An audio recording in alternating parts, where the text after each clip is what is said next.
মনোযোগ রাত্রিবেলা আজকে যেমন আপনারা দান করলেন, মনে রাখবেন কথাগুলো। এই হেফজখানা এতিমখানার ছাত্র গভীর রাত্রে কোরআন তেলাওয়াত করতেছেন, বনের মধ্যে যাইয়া সবাই তেলাওয়াত করতেছে, আর বনের মধ্যে যাইয়া একটা এতিম বাবা হারা মা হারা ওই সন্তান কোরআনুল কারীম বুকের মধ্যে ধরে চোখের পানিগুলো দরদর করে ছেড়ে দিছে, দরদর করে ছেড়ে দিছে। আওয়াজ দিয়ে বললে, রব্বু কারীম, রব্বে কারীম, এই দুনিয়ার মধ্যে আমার মা নাই, আমার বাবা নাই, আমি বুঝি কোরআন শিখতে পারবো না। আজকে এতিমখানা মাদ্রাসা দেখার পরে মনের ভিতরে বড় শান্তি লাগে। যাদের আব্বা নাই, তাদের মা নাই, কোরআন শিকার জন্য পূর্ব দেলোয়ার জমিনে সুন্দর মনোরম পরিবেশ, সেখানে আমার বাবারা শুনে নাও, একটু দিলের কান্ডা লাগায় শোনো।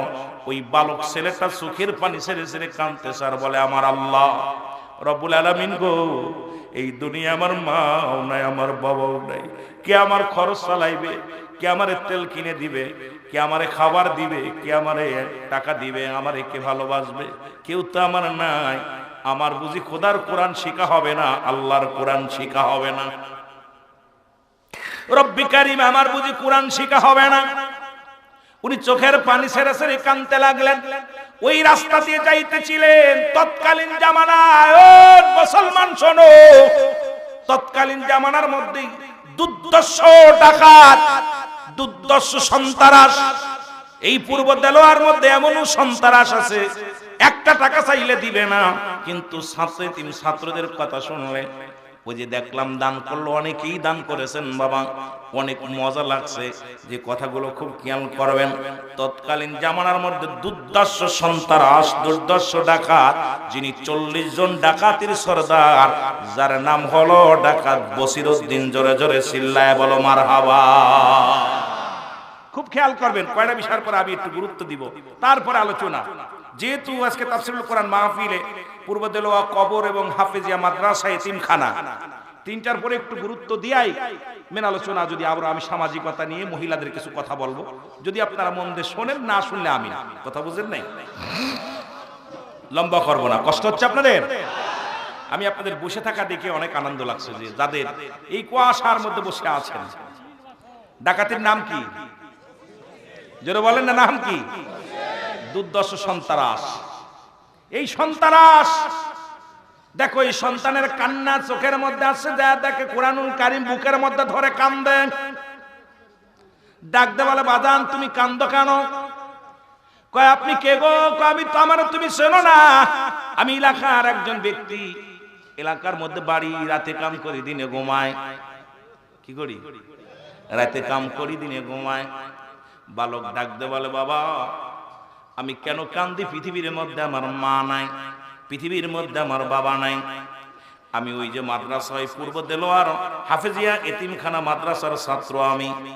আজকে আব্বা মা না থাকার কারণে, কথার কথা বলতেছি, ভালো করে শুনে নেন বাবা, এই মা বাবা না থাকার কারণে তেল কিনতে পারি নাই, আমি বাতি জ্বালাইতে পারি নাই।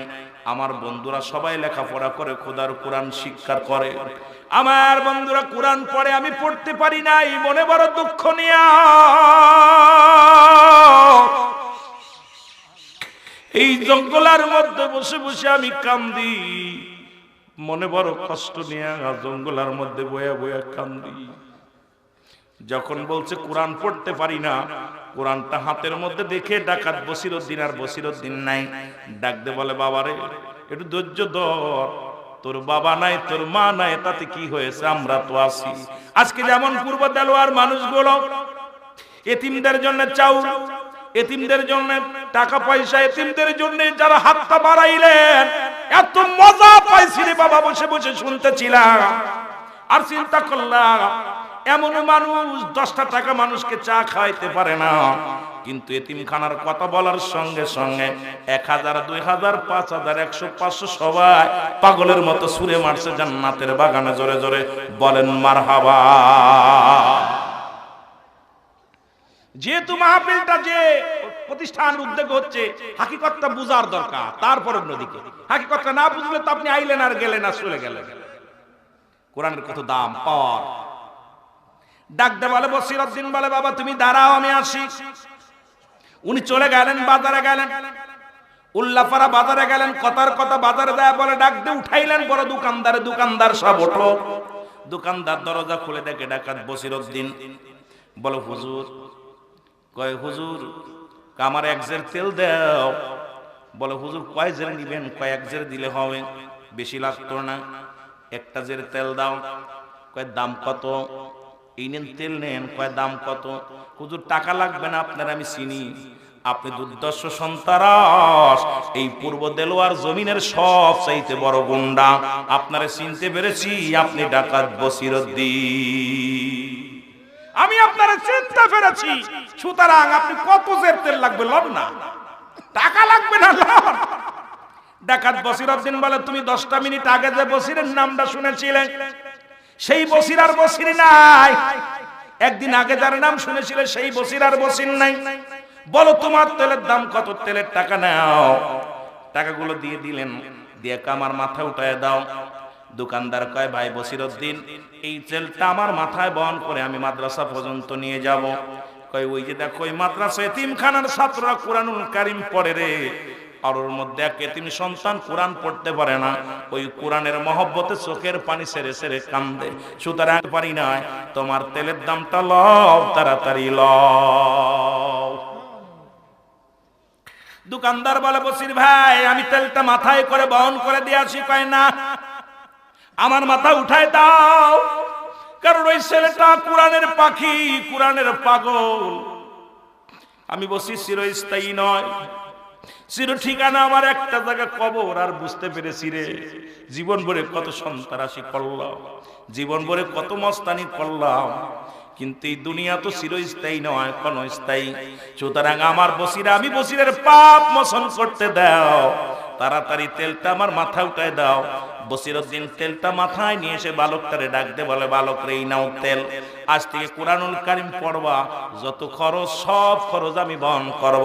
মনে করবা আজ থেকে আমি তোমার একটা গার্জিয়ান, আমি তোমার বাবা। জোরে জোরে চিল্লায়া বলা যাবে না মারহাবা। কোরআনের দিকে এত ঝুঁকে গেছেন আপনারা। কোনের বিশ্ববিদ্যালয়ের কোনে কি কোন বিদ্যালয়, পৃথিবীর সব বিশ্ববিদ্যালয় পড়েন, কিন্তু কোরআনুল কারীম যদি ভিতরে না থাকে, ইলম যদি, ইসলামের জ্ঞান যদি না থাকে, ইলমে হুজুরি, ইলমে হুসুলি এগুলো যদি না থাকে, শরিয়াত, তরিকত, হাকিকত, মারিফাত সব বিদ্যা বরবাদ। যেটা বলেন ঠিক কিনা? আগে শিখতে হবে, মানুষের মতো মানুষ হতে হবে। পৃথিবীর মধ্যে আপনারা বিশ্বাস করবেন না, ঢাকা শহরে যাবেন, 100 এতিমখানার ছেলের আপনার শিক্ষকরা, এই কমিটির যারা ছিল, ওরা সবাই মিলে কি করলো, আমার বাবারা, বৃদ্ধাশ্রমের বাবারা সবাই একটা কবরে গোরস্থানে শুয়াই দিল, সবাই কাপড়ের কাপড় কিনে চিরবিদায় করে, সন্তানের আসে না। এটা নিয়ে অনেক লেখালেখি হয়েছে যে বৃদ্ধ শেষ জীবনটা কাটাইলো বৃদ্ধাশ্রমে, সন্তানের হাতের মাটি চাইলো, এটাও কপালে জুটে নাই। ঠিক কিনা? ঠিক কিনা?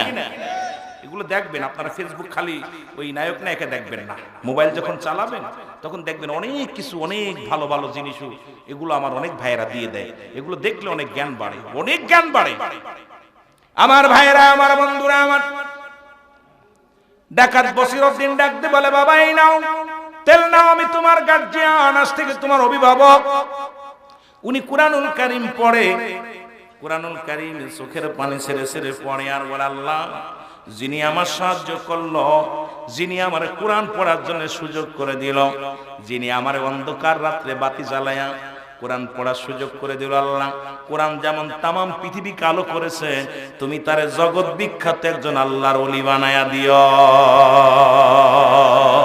আজরে বলেন না। চিন্তা করছেন, বালকের মুখ দিয়ে বাইর হয়ে গেছে এতিমের, আল্লাহ আমার যিনি আলো দিল, আলোর মুখ দেখালো, তাকে তুমি জগৎ বিখ্যাত একজন আল্লাহর ওলি বানাই দিলে। দোয়া এমনি করতে পারতো, কিন্তু করে ফেলছে ওটা বুইলা, ছোট মানুষ তো। আর রব্বে কারীম এতিমের দোয়া সঙ্গে সঙ্গে কবুল করে ফেলছে। সুবহানাল্লাহ বলেন না? রব্বুল আলামিন কবুল করে ফেলেছেন। ডাকাত বসিরউদ্দিন ফিরে যা, দেখো 40 জন সদস্য সবাই অপেক্ষা করে আছে। বলে বসির রে, তুমি কি পাগল হইছো? আজকে মোটাম করে একটা মাল কামাতি যাব, দেরি হয়ে গেল। ডাকাত বসির বলে বন্ধুরা রে, তোমরা যাও, আমি ডাকাত বসিরউদ্দিন জীবনে আর কোনোদিন কারোর মাল হরণ করব না, কাউকে কষ্ট দিব না।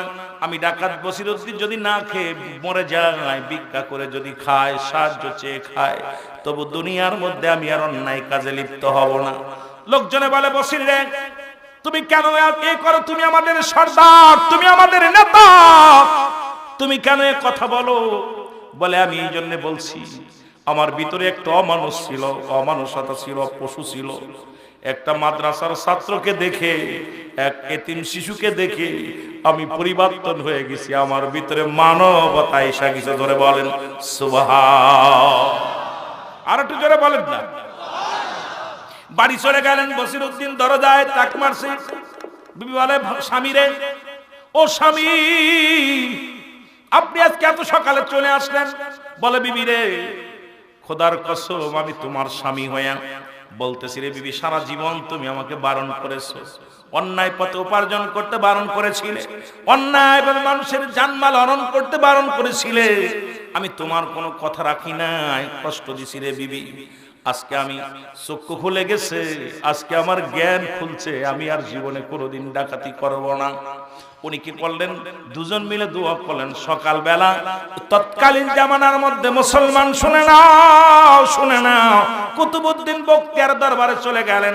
কুতুবউদ্দিন বখতিয়ার কাকির দরবারে, তৎকালীন জামানায় বিখ্যাত আলেম, যিনি আলেমদের উস্তাদ, কুতুবউদ্দিন বখতিয়ার কাকির দরবারে যে উনি বায়াত গ্রহণ করলেন। হুজুর উনাকে দিলেন, বাবা 5 ওয়াক্ত সালাত আদায় করবা, কোন সত্য কথা বলবা, মিথ্যা বলবা না, হারাম বক্ষণ করবা না, ইবাদত বন্দেগী করবা। এমন ভাবে আল্লাহর পাগল হয়ে গেল। একদিন, দুদিন, 1 বছর, 2 বছর, 5 বছর যাইতে না যাইতে তখন ইলহামের মাধ্যমে এমন কাশফ খুলে গেল। তখন তৎকালীন জামানার মধ্যে কুতুবউদ্দিন বখতিয়ার ছাত্র মুসলমান বখতিয়ার কাকির দরবারে যার কারণে রব্বুল আলামিন ওই ছাত্রের দুয়ার খাতিরে জগৎ বিখ্যাত একজন আল্লাহর ওলি বানায়া দিয়েছে, যার নাম হলো ডাকাত বসিরউদ্দিন। জোরে বলেন মারহাবা। ঠিক কিনা? ঠিক কিনা? সুতরাং আমার মুসলমান বাবারা, আমার বেজাল আছে কোথায়? ওই মুনাফিক। আল্লাহ কমিনান নাস, মানুষের মধ্যে মা কোন তারা বলবে আমার না তার ঈমান আনছে বিল্লাহি, আল্লাহর প্রতি, অবিলা বিলা কিরাতের প্রতি বিশ্বাস স্থাপন করছে। ওমা হুম বিমুমিনিন।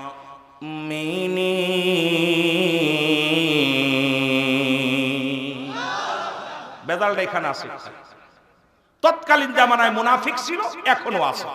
এই যে টাকা পয়সা উঠেছে না, কিছু মুনাফিক বলতেছে মনে হয় সভাপতি ঝাড়বে, সেক্রেটারি ঝাড়বে, কিছু মুনাফিক এখনো আছে। আবার নাই যে কথা ভুল, যে প্রতি বছর যখন টাকা পয়সা বেশি ওঠে অঙ্ক, কেউ কেউ চিন্তা করে আত্মসার করেনি, আত্মসার করে। আরে ভাই, আপনি আত্মসার না, এটা যদি দেখবেন, আজকে যে এই যে ছাত্রগুলো, আপনি ভিতরে আসবেন, দেখবেন, শুনবেন, এদের সাহায্য সহযোগিতা করবেন, পাশে থাকবেন। যেটা বলেন ঠিক কিনা? তৎকালীন জামানায় মুনাফিকরা মুসলমানদের যত ক্ষতি করছে, তার চাইতে একজন আমার মুসলমান কাফের চাইতে একজন মুনাফিক মুসলমান বেশি ক্ষতি করছে। এমন হতে পারে মাহফিলে যারা দান দিয়ান করতেছেন, একজন মুনাফিক মুসলমানের কারণে সব বরবাদ হয়ে যাবে। জোরে বলেন ঠিক কিনা?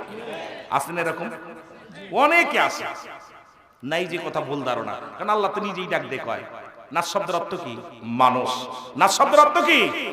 মানুষ। মানুষের মধ্যে আছে, তারা বলবে, কি বলবে? কবে? ওই তৎকালীন জামানায় ছিল, এখনো আছে। রব্বুল আলামিন গভীর মনোযোগ।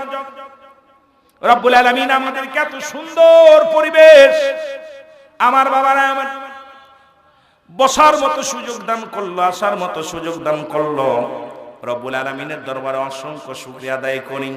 কারণ আমাদের পৃথিবীর মধ্যে 3টা বিপদ। নাম্বার 1 হলো, 1 নাম্বার হলো মানুষের মরণ, 2 নাম্বার হলো কবর, 3 নাম্বার হলো কিয়ামতের ময়দান। সেই কবর গোরস্থান, কবর বললেই বোঝায় মানুষের মৃত্যুর পর থেকে শুরু করে কিয়ামত পর্যন্ত জগৎটাকে বলা হয় কবরের জগৎ। ওই কবর জগতের আজকে কবরবাসীদের কবরস্থানের জন্য, যেখানে আমরা ঘুমাইবো, আপনি আমি ঘুমাইবো, সেই জায়গার জন্য যদিও দান করলেন, একটা জায়গা দানটা যাবে না। 1 নাম্বার যাবে কবরস্থানে, 2 নাম্বার যাবে হাফেজিয়া মাদ্রাসায়, 3 নাম্বার যাবে এতিমখানায়, 4 নাম্বার যাবে মাদ্রাসার উন্নয়ন প্রকল্পে, 5 নাম্বার যাবে মাহফিলের একটা মুসলমান খরচের জন্য। একবার এরপরে আগা শুনলাম অনেক জমি জমা কিনেছেন, কারণ যেটা বাড়তি ছিল, যেটা আপনাদের অবশিষ্ট থেকে যায়, সেটা দিয়া সদকায়ে জারিয়ার জন্য আপনার 10টা টাকা ওই জমির মধ্যে চলে গেল, এটাও সদকায়ে জারিয়া হিসেবে লেখা হবে। জোরে বলেন ঠিক কি না? কতগুলো খাত চিন্তা করলাম, অনেকগুলো খাত, অনেক জমি, অল্প জমির পরে পরিসারে আস্তে আস্তে আস্তে আস্তে বিশাল বড় বিন্দু বিন্দু জল, নাকি বিন্দু বিন্দু সাগর, নাকি জল বিন্দু বিন্দু জল যখন পড়তে পড়তে সাগর হয়ে যায়। ঠিক কি না? ঠিক কি না?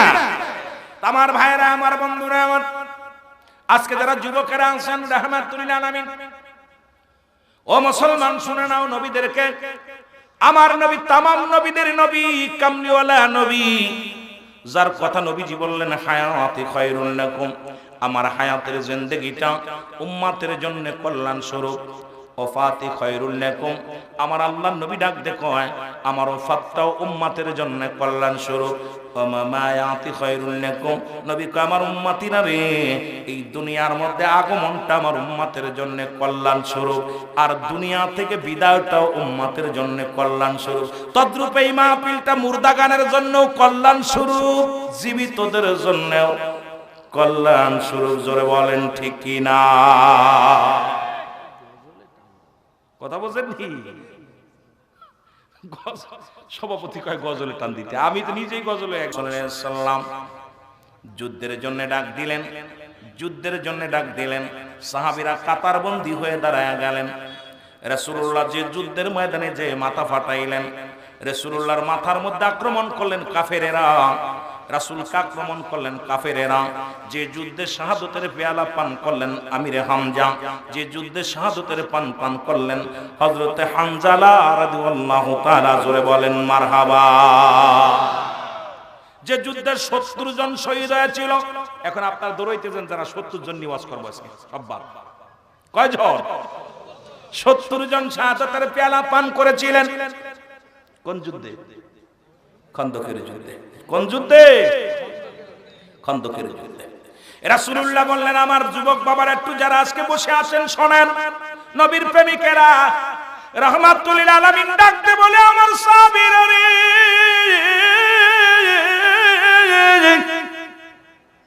আয় তোরা যুদ্ধের ময়দানে। রাসূলুল্লাহ ডাক দিলেন, কাতারবন্দি লোকজন চলে আসলেন, সেখানে হযরতে হানজালা রাদিয়াল্লাহু তাআলা উনিও চলে আসলেন। রাসূলের পাক সাল্লাল্লাহু আলাইহি সাল্লাম দেখে বলেন, হানজালা রে, গতকালকে না তোমার বিবাহ হলো, গতকালকে বিবাহ, গতকালকে যারা জাগছেন ভালো করে শুনে নেবেন, আজকেও যারা জাগতেছেন।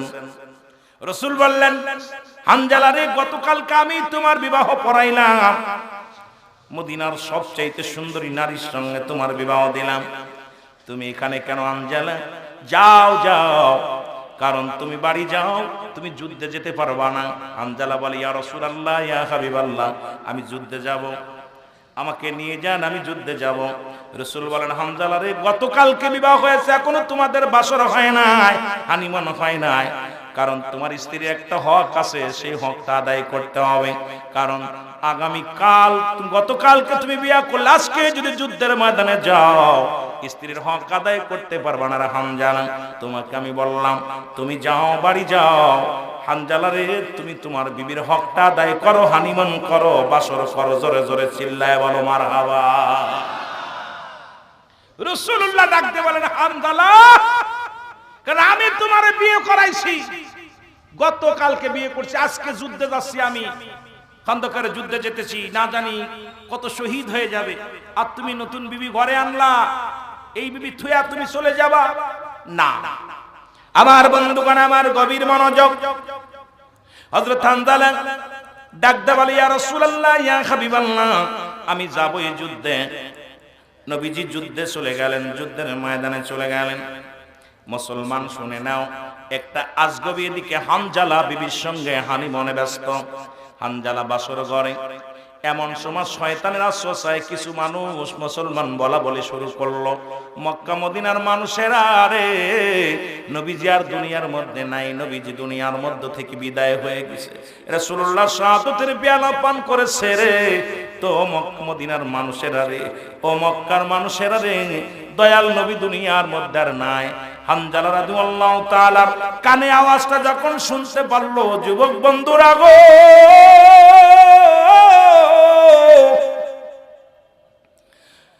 হযরত হানজালা যখন এই আওয়াজটা কানে গেছে রে, একটা লাফ দিয়ে উঠিয়া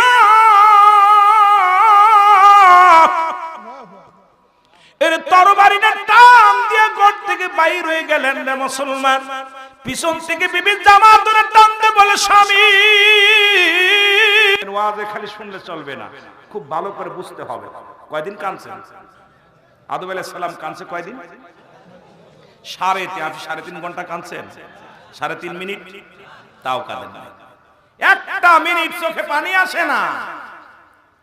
350 বছর কেঁদে কেঁদে বলে, রব্বানা জালামনা, আমার আল্লাহ আমি জালিমদের অন্তর্ভুক্ত হয়ে গেছি, আমার তুমি ক্ষমা করে দাও।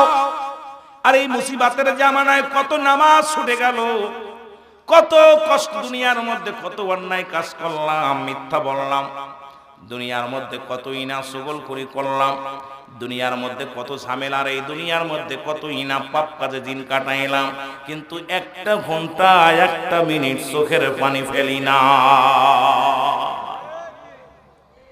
বাবা উঠাউঠি করবেন না, অল্প সময়, বেশি আপনাদের বিরক্ত করবো না, সিরিয়াস, কারণ আমি বুঝতেছি আপনাদের কষ্ট হচ্ছে। কারণ যতই আপনি ভালো খাবার দেন আর কাজ হবে না। কারণ যখন পেট ভরে যায়, মানুষের চাহিদা বেশি খাইলে পেট নষ্ট হয়, বমি হয়। রাত 12টা বেজে গেছে, এরপরে আপনি যতই আপনি খাবার দিবেন কাজ হবে না। কারণ আপনাদের চাহিদা, যদি কষ্ট করে বসে আসেন, হয়তো আপনি চিন্তা করে বলেন সামনে থেকে যাব না, বেশি খাইলেই পেট নষ্ট হবে, বমি হবে। কি কন ঠিক কি না? অতিমাত্রা কোনো কিছু ভালো না, অতিমাত্রা কোনো কিছুই ভালো না। সেই জন্য আমি আপনাদের দিকে খেয়াল করে আলোচনা করব, বেশি দেরি করব না, অল্প সময় কথা বলবো। জোরে বলেন মারহাবা। এ আমার ভাইরা, আমার বন্ধুরা, আমার আজকে কুরআনুল কারীম রব্বুল আলামিন এই দুনিয়ার মধ্যে পাঠাইলেন গোটা জাতির জন্য, গোটা মহল্লার জন্য, গোটা পৃথিবীর জন্য, আসমান জমিনের জন্য, যার মধ্যে কোনো ভুল নাই, যার জবরের ভুল নাই, জেরের ভুল নাই, নুক্তার ভুল নাই। রব্বুল আলামিন